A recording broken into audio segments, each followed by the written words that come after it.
butuh mentor, Ya. butuh orang-orang yang sudah pernah melalui jalan yang kita lalui. Kalau mau dia ikutin kita atau kita ikutin dia, nanti nggak akan bisa. Ya. Karena ya kita totally different person kan. Ya, karena kalau kita pelayanan terus keluar sana sini gitu kan, tanpa kita duduk berjemaat, wah itu berbahaya sekali gitu.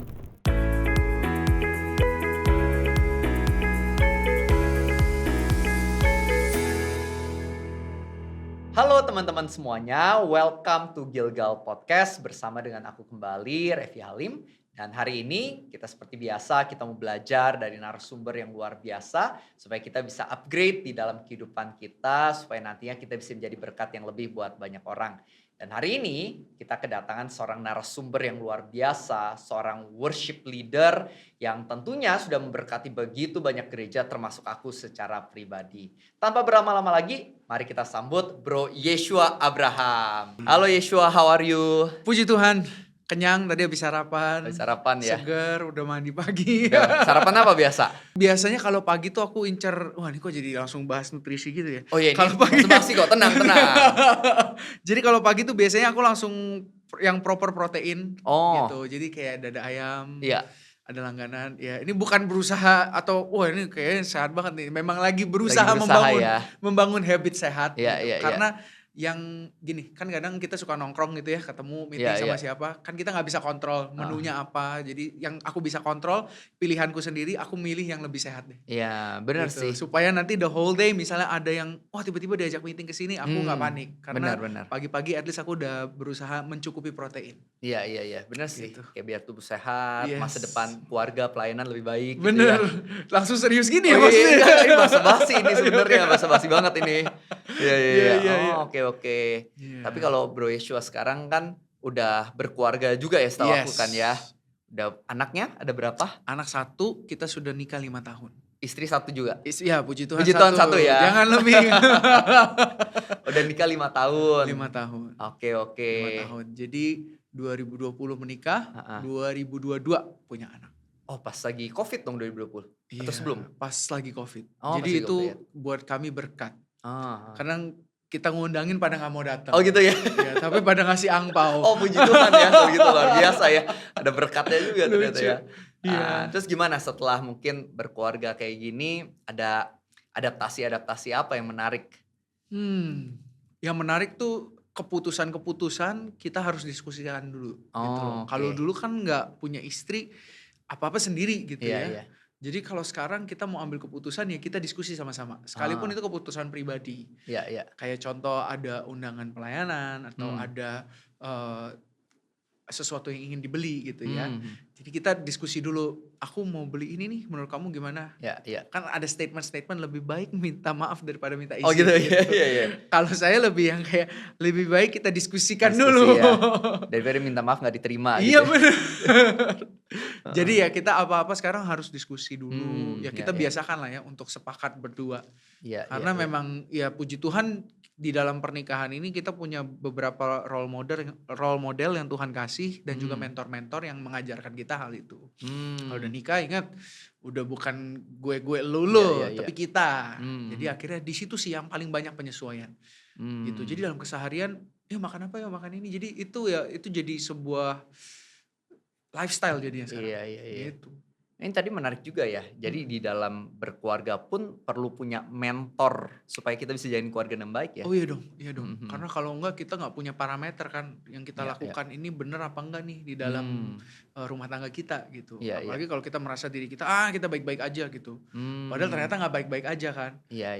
Nah, perlu untuk kita terus sadar dengan keadaan kita, realita yang sebenarnya. Kalau memang sedang nggak baik-baik saja ya nggak baik-baik saja gitu.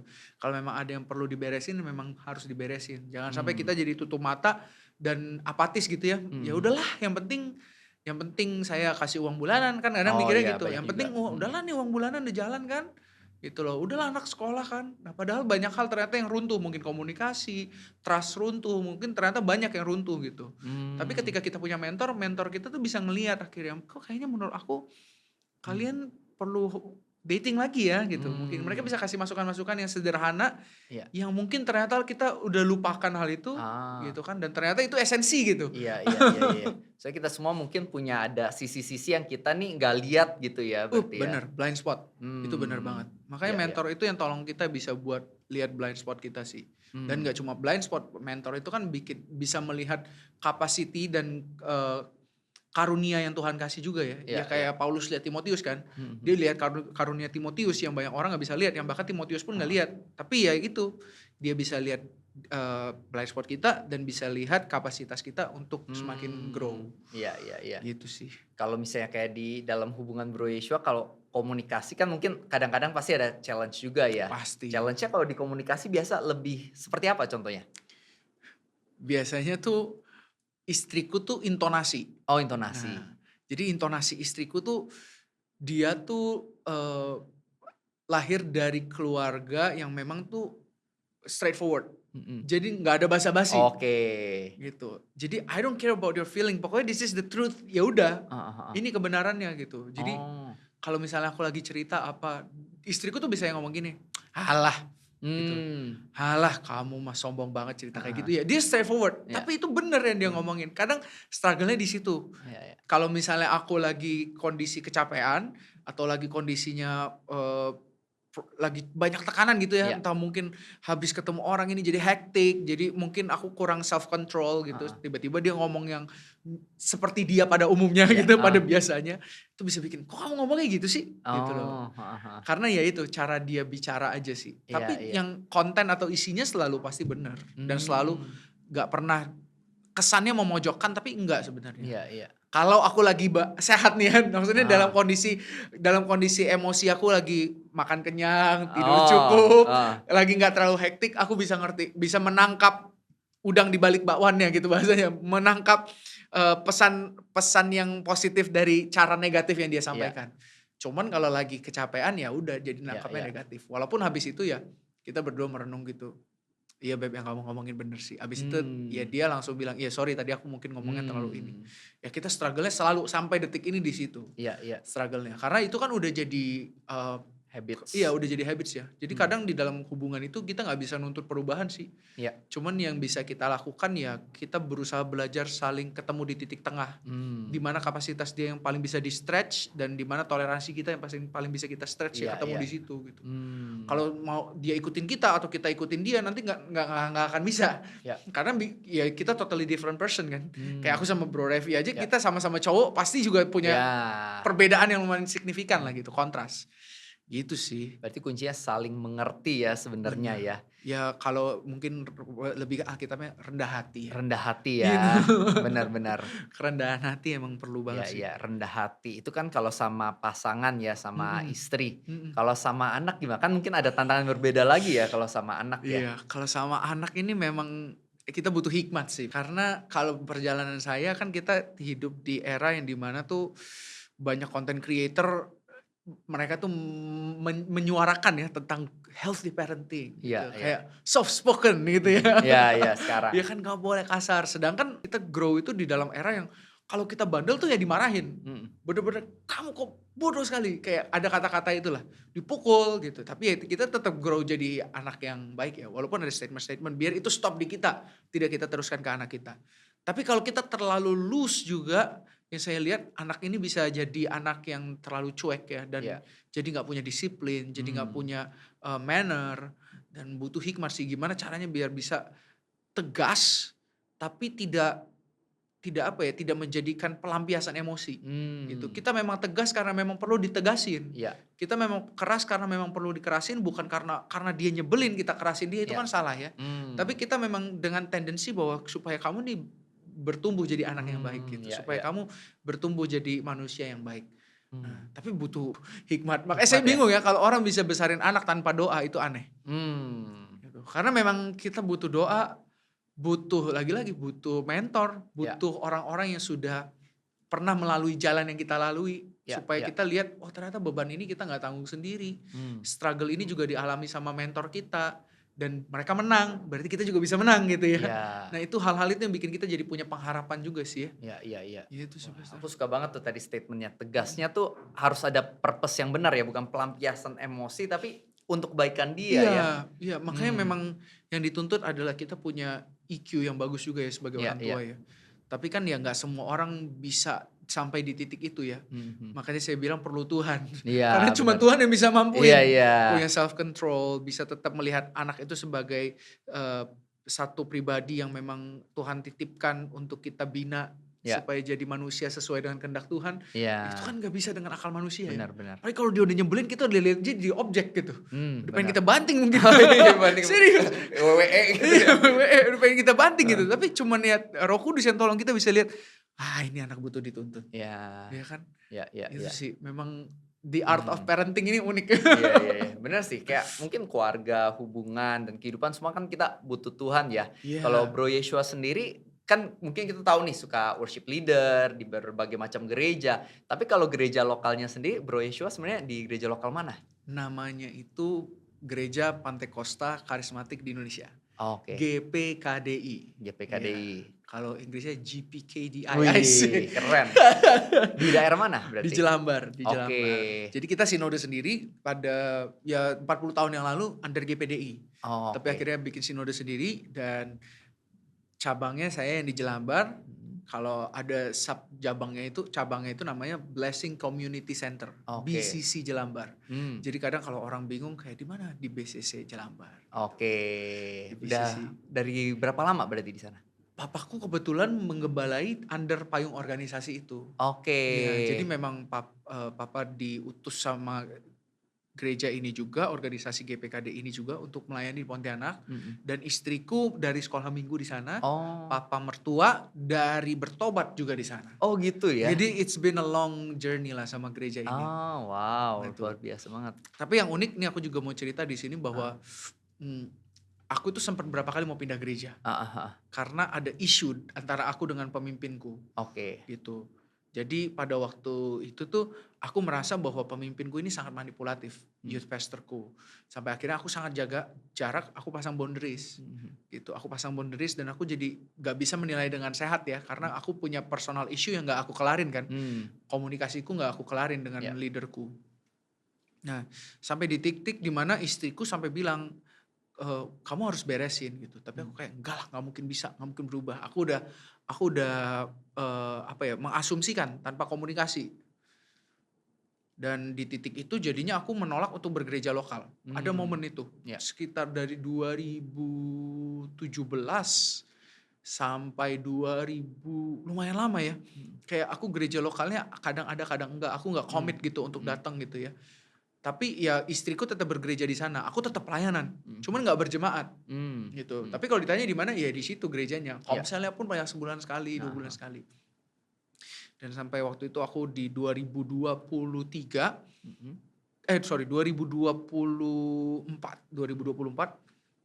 aku pikir oke, aku udah harus bergereja nih, tapi aku mau cari gereja yang sehat gitu kan. Aku pindah-pindah ke segala macam, cobain, wah gak ada damai sejahtera. Sampai di situ akhirnya Roh Kudus ngomong, kamu harus ngomong sama youth pastor kamu, sama sekarang dia udah jadi executive pastor gitu ya. Dan aku udah pikir, udahlah aku mau pindah aja lah. Aku masih nolak dan pada saat itu kita datang gereja minggu ngetes gitu ya, coba lihat aku masih dapat apa di sini. Tiba-tiba yang terjadi ibadah minggu itu jadi ibadah presentasi, nggak tahu kenapa tiba-tiba dari sisi youth segala macam mereka presentasi dan mereka bilang bahwa gereja ini bertumbuh dan mereka kasih bukti-bukti bahwa ada banyak anak yang dibaptis dari sebelumnya adalah orang-orang yang nggak kenal Tuhan Yesus gitu, dimenangkan lewat penjangkauan. Situ Roh Kudus ngomong, kamu itu ada di gereja yang tepat gitu loh. Kamu itu ada di gereja yang tepat. Ini isunya bukan soal gerejanya, tapi soal komunikasinya. Akhirnya aku memberanikan diri di 2025 untuk nyamperin pastorku namanya Timotius John Chandra, Pastor Timmy, dan akhirnya kita ngobrol. Aku di situ bilang ke dia, Pastor, saya ini jujur ya, saya ini takut untuk membangun hubungan yang dekat sama pastor karena pastor manipulatif. Saya bilang kayak gitu. Saya pastor sering banget ngomong Tuhan bilang begini, Tuhan bilang begini, dan turns out bukan itu bukan kata-kata Tuhan gitu loh. Tapi dia ngomong gini, iya yes, dulu aku punya kecenderungan itu, aku minta maaf. Wah di situ aku langsung kayak, wih. Terus dia bilang, kamu kalau ada tendensi itu lagi keluar, karena kan sometimes manusia punya weakness ya, kamu langsung ngomong ke Koko. Pokoknya apapun kalau kamu berasa something yang memang kamu berasa, oh ini nggak bener nih, kamu bilang ke Koko biar Koko juga grow. Dan akhirnya kita sekarang setiap sebulan sekali aku dimuridkan sama Timmy, sama Psiko Timmy, karena aku tahu aku udah doa personal conviction aku harus balik sama orang ini gitu loh. Dan I have peace yang nggak bisa dijelasin.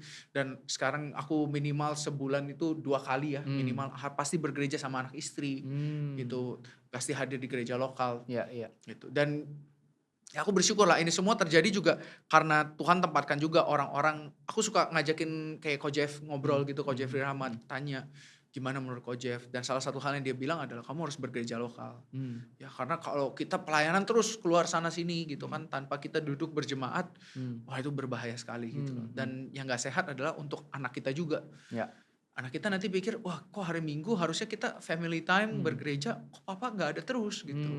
Dia jadi mungkin nanti akan berasumsi bahwa gereja ini mencuri papa saya atau pelayanan ini menjauhkan saya dari papa saya. Nah itu kan gak sehat ya. Jadi mungkin nanti dia jadi benci gereja. Nah ini kan banyak terjadi pada anak-anak pendeta. Ya kan aku juga anak pendeta pernah ngalamin gitu, berasa papaku tuh dicuri sama pelayanan gitu.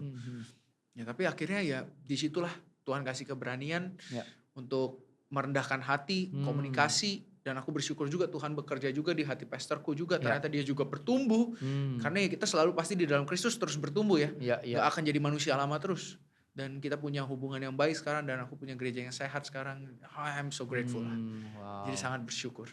Ya aku sangat terinspirasi sih, anggapnya bisa dulunya mungkin gak suka orang ini, tapi sekarang mau mengizinkan diri di mentor juga sama orang ini ya, benar Tuhan bikin kita belajar rendah hati ya. Betul. Dan habis itu tadi juga menarik banget tuh. Bro Yeshua kan pasti tiap minggu tuh sebenarnya menurut aku pasti ada aja ya yang undang pelayanan, tapi bisa menahan diri lebih milih sama keluarga di gereja lokal hari Minggu. Itu menurut aku keren banget itu. Puji Tuhan. Luar biasa banget. Itu Roh Kudus sih. Karena jujur kita secara manusia, apalagi kalau kita, aku ya hidupnya kan memang dari area ini gitu. Ini adalah tempat di mana lahan yang memang Tuhan percayakan untuk aku kerjakan gitu. Ya kan di bidang rohani. Undangan gereja tuh ya ibaratnya jadi sebuah pemenuh kebutuhan.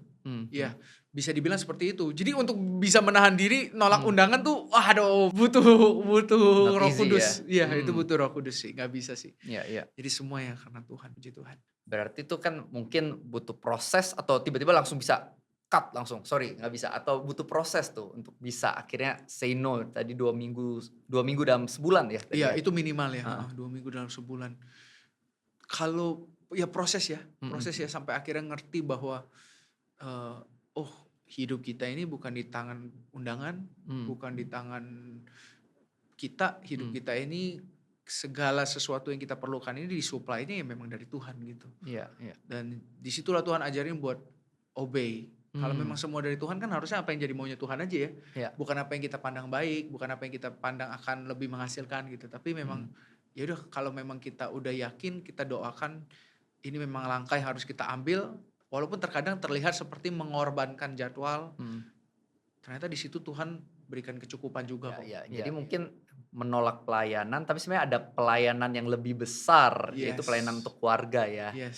Iya. Karena aku percaya Tuhan kita itu kan Tuhan yang mengutamakan keluarga udah pasti. Karena yaitu gambaran gereja pertama kali ya family gitu. Jadi kalau kita bilang kita pelayanan di gereja tapi kita melupakan gereja yang ini nih, yang memang dari awal memang sudah Tuhan buat ini, ya ini bisa berbahaya gitu. Tapi lagi-lagi ya kita jangan sampai jadi menuhankan keluarga kita. Kita harus punya balance yang cukup gitu ya, bahwa kita tetap intinya adalah melakukan kehendak Tuhan sih. Kalau memang di musim ini Tuhan maunya kita fokus pada keluarga kita, belum tentu terus-terusan ya. Maksudnya pasti ada balancing, kita harus tetap punya waktu dengan keluarga. Tapi memang ada momen-momen tertentu yang dimana Tuhan bilang, ya kamu harus stay di sini dulu. Lebih banyak perhatian, lebih banyak waktu ke sini. Tapi mungkin next akan lebih porsinya ya. nanti mungkin 70% akan lebih ke sini gitu loh. Dan itu memang kita butuh kepekaan sih dari Tuhan untuk menangkap momen, menangkap season yang Tuhan mau. Ya makanya butuh keintiman ya, balik lagi. Wah ini kok jadi dalam nih. Wah luar biasa ya, sampai dalam loh. Tadi ada statement menarik juga ya, ada kata berbahaya. Kalau misalnya kan kita pelayanan terus di luar, cuman gak ada gereja lokal. Nah kalau yang Bro Yeshua sendiri kayak lihat apa sih bahayanya pelayanan terus kesana kesini tapi gak punya gereja lokal? Kita bisa lupa diri. Kita bisa menganggap diri kita kayak superhero. Jadi kalau kita bergereja lokal, apalagi gereja di tempat dimana kita bertobat ya, gitu. Kita kan jadi tahu ya bahwa oh ini loh tempat aku nih mulai pertama-tama gitu. Sebagai posisi apalagi kita pelayan Tuhan yang Tuhan percayakan ada di mimbar gitu. Apalagi Tuhan expand kita punya influence. Ya penting untuk kita tetap berada di tempat dimana kita sebelumnya berada dalam segi rumah ya. Supaya kita ingat bahwa ya kita ini bukan siapa-siapa gitu loh. Nah, aku senangnya bergereja lokal di tempatku, ya orang-orang di sana tuh treat aku sebagai seorang Yesua, bukan seorang Yesua yang sudah terkenal. Jadi ya kita seperti family gitu. Ya nggak ada yang minta foto, nggak ada yang apa ya, kita memang ya we're just ini memang kita gitu dari dulu gitu. Dan dia tahu gimana lemahnya aku dulu gitu kan. Dan sekarang akhirnya bisa seperti ini. Tapi ya itu bikin aku inget terus sih. Kalau udah mulai sombong, inget waktu pulang, ya ini aku dulu startnya dari sini loh. Aku dulu berdoa menangis di tempat ini gitu kan. Dan kebetulan juga dulu tuh sebelum Tuhan bawa sampai sekarang, aku suka pergi ke menara doa di gereja lokalku. Jadi aku ingat di mana aku bangun ini pertama kali kan di menara doa sama papa. Waktu papa ada di Jakarta juga. Jadi itu kayak battle-nya aku lah, kayak tuh sebuah tempat peringatan gitu. Batu peringatan aku tuh ada di gereja ini. Jadi ketika aku setiap kali datang ke situ, aku seperti lagi lihat batu peringatan. Ya kan banyak orang kan pada zaman perjanjian lama ketika mereka berjumpa dengan Tuhan, mereka taruh ini jadi batu peringatan gitu kan, jadi battle, jadi apalah mereka kasih nama macam-macam. Nah buat aku pribadi ya itulah battle-nya aku gitu. Itulah batu peringatan aku gereja ini. Jadi tiap kali aku datang ke sana aku ingat, oh ya aku mulai semua ini perjalanan ini dari sini sama Tuhan. Wow. Gitu. Dan bikin kita jadi humble sih. Di sesi ini kita belajar banyak nih soal keluarga, soal gereja lokal. Pasti di sesi-sesi berikutnya banyak yang lebih luar biasa lagi.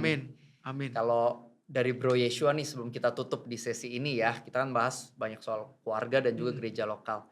Kira-kira ada pesan apa yang bisa Bro Yeshua sampein buat para audiens kita yang nonton hari ini? Kalau dari aku benang merahnya semua ini seringkali hubungan kita itu bisa terjaga hanya dengan kerendahan hati dan komunikasi. Jadi jangan buru-buru berasumsi, tapi rendahkan hati dan coba berkomunikasi, entah itu dengan istri kita, atau dengan mentor kita, atau dengan gembala kita. Karena dari komunikasi heart to heart gitu ya, hati ke hati, biasanya akan ada sesuatu yang luar biasa karena akan ada pemulihan dan rekonsiliasi. Wow, benar banget teman-teman. Jadi communication is the key ya. Jadi kita penting banget untuk bisa punya komunikasi yang baik sama keluarga kita maupun sama gereja kita. Karena balik lagi, keluarga gak ada yang sempurna, gereja juga gak ada yang sempurna, kita juga gak sempurna. Makanya terus untuk berkomunikasi dan juga stay humble. Tapi kuncinya kita harus dekat sama Tuhan seperti yang Bro Yeshua sampaikan. Kalau kita dekat sama Tuhan, hati kita semakin serupa Tuhan, kita pasti bisa bangun hubungan yang baik dengan orang-orang di sekitar kita. Dan itu aja untuk sesi yang kali ini. Nanti kita akan ada sesi-sesi lain yang seru dan luar biasa. Maka itu jangan lupa teman-teman untuk klik tombol loncengnya, klik tombol subscribe-nya supaya nanti tiap kali kita ada video baru, teman-teman bisa dapat notification-nya, dapat mengikuti dan diberkati oleh Gilgal Podcast yang ada. Nah itu jangan lupa kita terus upgrade diri supaya jadi berkat buat banyak orang. Itu aja untuk sesi kali ini. God bless you and see you next time. Bye-bye. Jadi mungkin orang-orang lihat kayak, wih effortless banget ya, enak banget ya, kayak gampang banget ya. Itu bukan sesuatu yang dibangun satu malam. Benar-benar. Di Idol dulu, Idol, X Factor, Got Talent. Tiga-tiganya gak ada yang lolos. Oke. Bahkan gak sampai ke juri lokal pun gak nyampe gitu. Tapi kondisinya kan penyertaan Tuhan tanpa kita juga bekerja, berusaha, memaksimalkan potensi ya percuma dong.